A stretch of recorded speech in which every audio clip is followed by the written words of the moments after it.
I always thought the coldest thing about an Ohio Christmas was the snow until I stood in my mother's home and watched her burn my 6-year-old daughter with scalding soup on Christmas Eve. My baby's screams filled the room while my sister stood by weaponizing a twisted lie to destroy my life and hide her own guilt. They believed that because we were family, I would swallow my tears and stay silent just like I always did.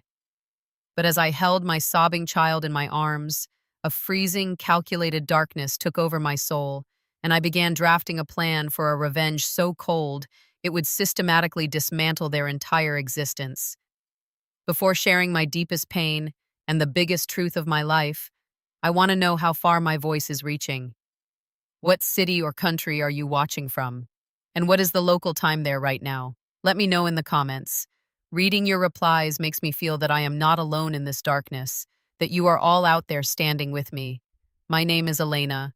For 32 years, I lived under the foolish impression that blood was the ultimate currency, a bond that required you to empty your own veins just to keep the people who gave you life warm. I grew up in a household where love wasn't given. It was leveraged. I was the eldest daughter, the reliable one, the one conditioned to silent compliance, while my sister Chloe was treated like a fragile piece of porcelain. I always thought that if I just worked a little harder, sacrificed a bit more of my own happiness, and smiled through the neglect, one day my mother, Meredith, would look at me with the same pride she reserved for her youngest. It took almost losing my own child to realize that some people don't want your love. They just want to see how much they can bleed you dry before you finally collapse. Today, my life looks entirely different, but that's only because of two people. My husband David and our sweet, resilient 6-year-old daughter Lily. David is the kind of man who doesn't just say he loves you, he builds a fortress around your peace. When I met him, I was afraid wire running on coffee and exhaustion, carrying the weight of a family that didn't even respect me. David taught me what safety actually felt like. He was the one who held my hand when I cried over unanswered texts, the one who reminded me that I didn't owe my sanity to people just because we shared a last name. And then there's Lily. She has these wide, trusting brown eyes and a laugh that can clear the darkest clouds out of a room. She was my entire world, the innocent little girl I swore I would protect from the coldness I had endured during my own childhood. We built a quiet, beautiful life for ourselves in a modest home just outside the city center of Columbus, Ohio, away from the toxic fog of my mother's demands. For a long time, I thought I had broken free. I had a stable job, a husband who adored me, and a child who filled our days with absolute joy. I thought the distance I put between myself and my maternal home was enough to keep us safe. But the truth about toxic families is that they don't like it when their favorite scapegoat escapes.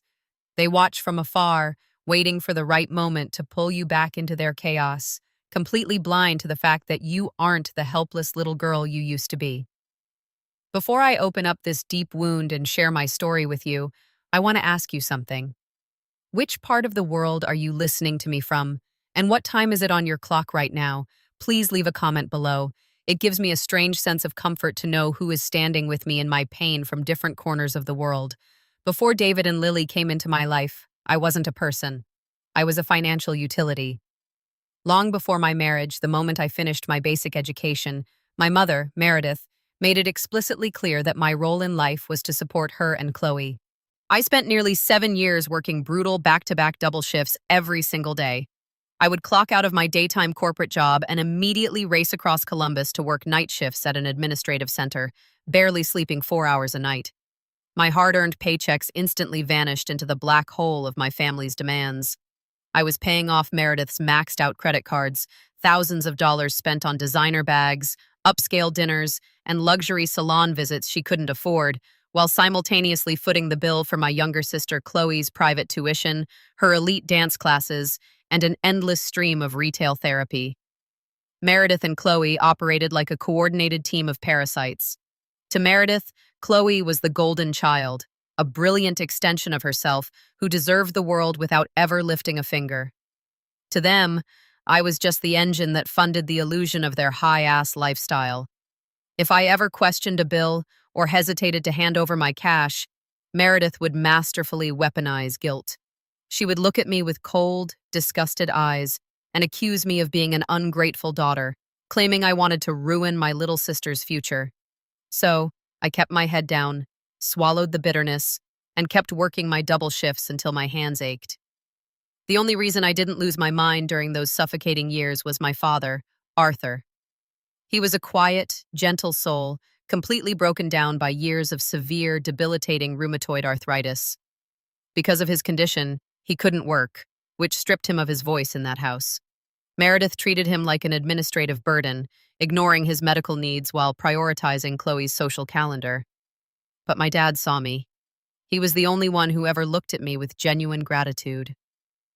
On the rare nights I came home early from my second shift, he would sit with me at the kitchen table and whisper, "I am so sorry, Elena. You carry a weight you never should have been given. One day, you will build your own life, and I want you to run as far away from here as you can."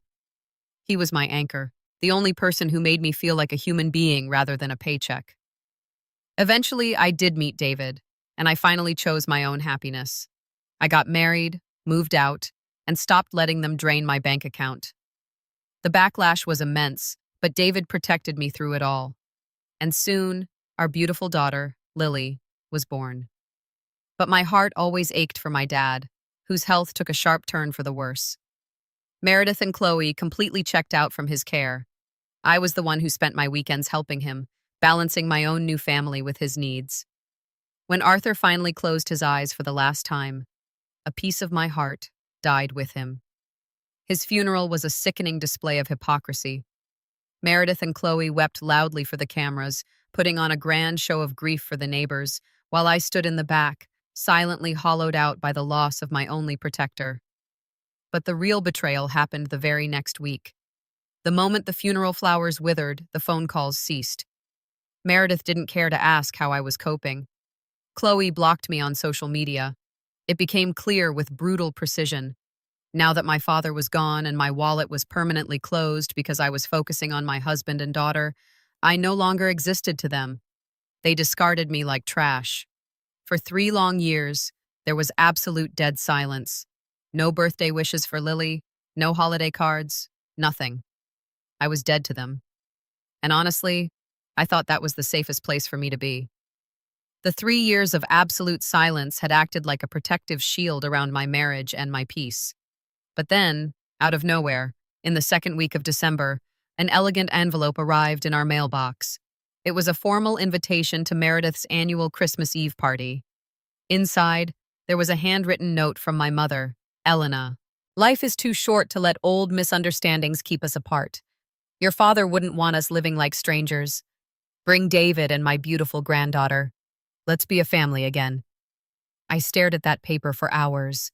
David was instantly skeptical, his protective instincts kicking into high gear. "Elena, she hasn't called you once in 36 months. People don't change overnight," he warned gently. But my heart, still harboring that pathetic, childlike desire to be loved by its mother, overrode his logic. I convinced myself that maybe my father's absence had finally caught up to her. Maybe she wanted to be a grandmother to Lily. With a stomach full of nervous butterflies, I spent days picking out the perfect little holiday dress for Lily. On Christmas Eve, as the heavy Ohio snow began to blank out the streets of Columbus, we packed the car and drove over to my childhood home. The moment Meredith opened the front door, the illusion shattered. There were no warm embraces, no tears of reconciliation. She gave me a stiff, transactional side hug, barely glanced at David, and completely ignored Lily, who was eagerly holding out a beautifully wrapped gift box we had brought for her. Instead, Meredith's eyes immediately swept over my clothes, evaluating my worth in seconds. "You're early," she muttered, checking her watch. "The neighborhood association members will be here soon. Go ahead and put your coats in the den." Chloe was sitting on the plush sofa in the living room, looking immaculate and deeply bored. When she saw me, she didn't even stand up. She just flicked her eyes up from her iPhone, offered a cold, superficial wave, and went right back to typing. The house was lavishly decorated, smells of pine and expensive food wafting through the air. It became painfully clear within 20 minutes why we had been invited. Meredith's wealthy friends had been asking questions about why her eldest daughter was never around.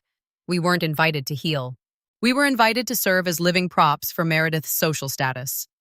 In the corner of the living room, placed prominently on a heavy-side table, was my father Arthur's memorial station. A large, beautifully engraved glass and silver frame held his favorite portrait. Next to it sat a flickering candle and a small vase of flowers.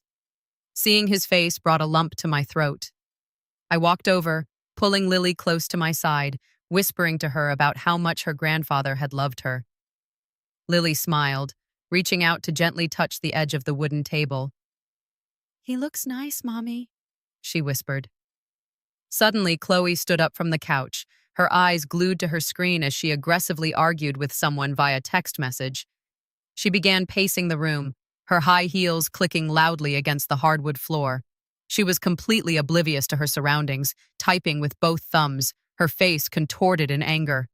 As she marched past the table, her heavy winter coat and her flailing elbow violently clipped the corner of the display.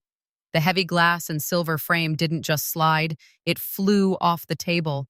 It slammed onto the hard floor, the thick glass shattering into hundreds of jagged, glittering shards right at Lily's feet. Lily gasped, freezing in absolute terror at the loud crash. Chloe stopped dead in her tracks, staring at the destruction. The anger on her face instantly shifted into panic as she realized what she had done. But instead of apologizing, instead of checking if my daughter was hurt by the flying glass, Chloe's toxic survival mechanism kicked in. She looked toward the kitchen, saw our mother walking through the doorway, and immediately pointed a manicured finger directly at my 6-year-old child. "Mom, look what she did!" Chloe shrieked, her voice dripping with calculated malice. "This brat just threw a tantrum and destroyed the last beautiful thing we have of Dad. She smashed it on purpose." Meredith emerged from the kitchen holding a heavy, wide-rimmed stainless steel pot. She had been preparing a batch of gourmet potato leek soup for the arriving guests, and the liquid was still actively steaming, bubbling at a rolling boil. When Chloe's scream hit her ears, Meredith's face twisted into an expression of pure, unadulterated rage. She didn't ask questions. She didn't look at the logistics of the room. All the latent resentment she had harbored toward me for breaking away from her control exploded to the surface, focused entirely on my innocent daughter. "You careless little monster!"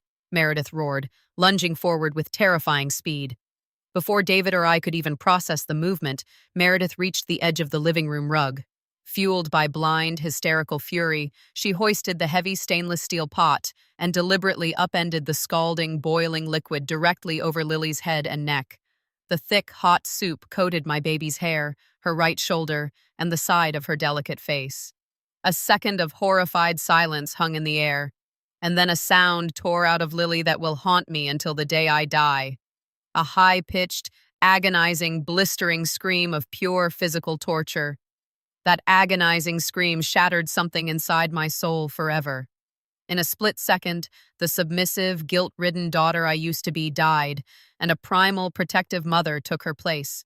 I dove to the floor, my hands moving entirely on adrenaline as I gathered Lily into my arms. Her skin was already turning a violent, blistered crimson where the thick, scalding liquid clung to her holiday dress. I looked up and saw Meredith standing there holding the empty pot, her chest heaving, with a brief flash of realization crossing her face, not of remorse, but of panic at what she had done. Chloe had shrunk back against the wall, her phone still clutched in her hand, staring with wide, cowardly eyes. When Meredith took a step forward, murmuring something incoherent, I didn't think. I threw my weight upward, lunging forward, and shoved her away from my child with everything I had. My hands slammed into her chest, sending her flying backward until she crashed hard against the kitchen counter, the metal pot clattering loudly across the floor. "Don't you dare touch her!" I roared, a sound tearing out of my throat that I didn't even recognize. David was already moving with lethal, terrifying efficiency. He didn't waste time screaming at them. He scooped Lily up from my arms, carried her straight into the downstairs bathroom, and turned on the shower, running cool, gentle water over her face and shoulder to stop the burning. Lily was sobbing hysterically, her tiny hands clutching David's shirt. Through the sound of her cries, I heard David's voice, unbelievably calm, hard as granite, as he pulled out his phone and dialed 911. "I need an emergency medical team and police at 1422 Elmwood Drive," David stated, his eyes locked on mine through the bathroom doorway. A 6-year-old female has sustained severe scald burns to her face and upper body from boiling liquid. It was an intentional assault. Send the police immediately. I stood in the hallway, guarding the bathroom door like a shield, my body trembling with a mixture of pure terror and freezing rage. Meredith was leaning against the counter, smoothing down her expensive blouse, trying to regain her composure. She looked at me, her voice suddenly dropping into that familiar manipulative hiss. Elena, tell your husband to hang up that phone right now. This was a tragic accident. The girl knocked the frame over, panicked, and ran straight into the pot while I was walking out. You are ruining this family over a clumsy mistake. Chloe nodded aggressively from the corner, her voice trembling but full of malice. Yeah, it's her own fault. She shouldn't have been running around Dad's table. I looked at the two of them. For decades, their gaslighting had worked. For decades, they had rewritten reality to make me the villain of my own life. But as I listened to my daughter's whimpers under the running water, the last remaining thread of affection I had for these monsters snapped with a clean, definitive pop. The heartbreak vanished completely, replaced by an icy, calculated determination. They weren't my family. They were dangerous hostiles who had just targeted my baby. I wiped a stray tear from my cheek, glared into my mother's cold eyes, and spoke with absolute certainty. Enjoy your living room while you can, Meredith, because by the time the snow stops falling tonight, I am going to make sure the state of Ohio locks you in a cage. Within 7 minutes, the quiet, snowy suburban street was filled with the blinding rhythm of red and blue lights.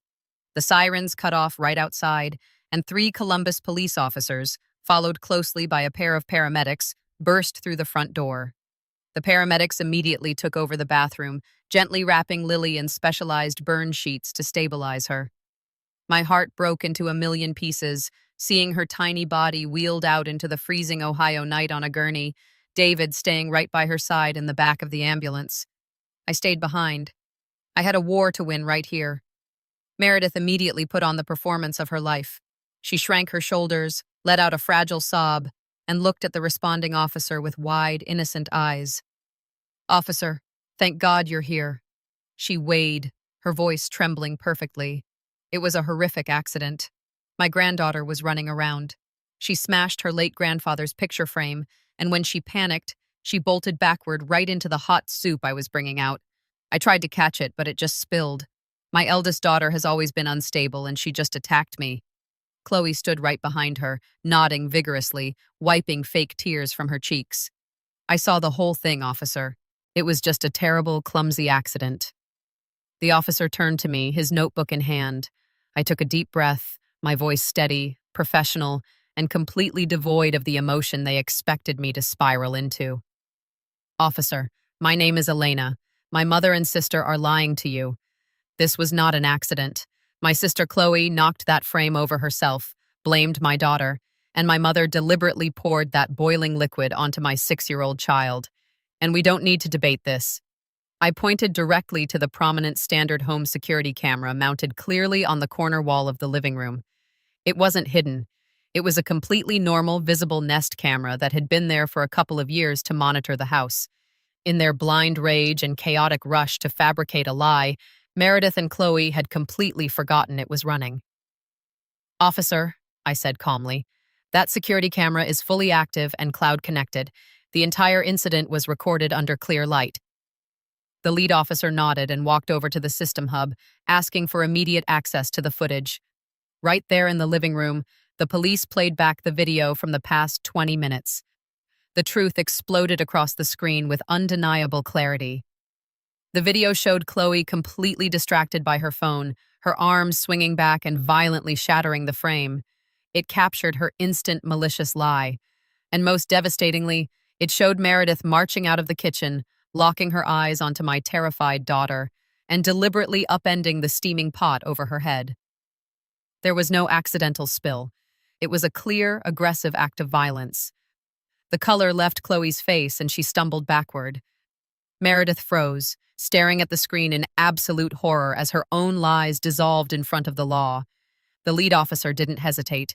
He turned around, pulled his handcuffs from his belt, and walked straight toward my mother. Meredith Vance, you are under arrest for felony child abuse and assault with a deadly weapon. Hands behind your back. The cold steel clicked loudly over her wrists. The officers then turned to Chloe, informing her she was being detained for questioning regarding filing a false police report and obstructing justice. As they were led out into the snow, I turned my back on them and drove straight to the hospital. The legal battle that followed was swift, brutal, and completely grounded in reality. The Franklin County Prosecutor's Office used the undeniable security camera footage as the anchor of their case. Faced with undeniable video evidence and extensive medical documentation, their defense completely collapsed in court. The judge showed absolutely no leniency for the horrific actions captured on that tape. Meredith was convicted of felony child abuse and assault with a deadly weapon. Because of the extreme vulnerability of a 6-year-old victim and the deliberate nature of the attack, the judge handed down a realistic, firm sentence of 5 years in state prison with zero chance of early parole. Chloe, for her malicious role in fabricating the story, framing a child, and lying to the police, was convicted of filing a false police report and obstructing justice. She was sentenced to 1 full year in county jail, along with mandatory community service. The permanent criminal record entirely destroyed Chloe's corporate marketing career before it even began, rendering her unhireable in her field, while the local news coverage brought immense permanent public shame to both of their names. But amidst the ruins of their lives, ours finally found true peace. After weeks of specialized care, Lily's burns healed completely. Her beautiful skin recovered beautifully without any permanent scarring, and her bright, ringing laughter returned to fill our home. The day we walked out of that courtroom was the day I closed that toxic chapter of my life forever. I completely blocked Meredith and Chloe from our lives, cutting every single remaining tie. I realized that my father was right all those years ago. Blood doesn't make a family. Love, protection, and respect do. Standing next to David and holding Lily's hand under the Ohio sun, I knew I was finally surrounded by my real family, safe and entirely free. Looking back at that snowy Christmas Eve in Columbus, I realized that the hardest part wasn't just watching my daughter's physical recovery. It was the painful realization that the people who were supposed to love me the most were the ones capable of the deepest cruelty. But justice prevailed. My daughter Lily is entirely healed. Her laughter fills our home again. And David and I have built a life rooted in genuine safety, completely free from the toxic shadows of my past. Karma didn't just catch up to Meredith and Chloe. It drew a clear line between who is actually my family and who was just sharing my blood. Tell me in the comments below, do you think I did the right thing by putting my own mother behind bars? What would you have done in my place?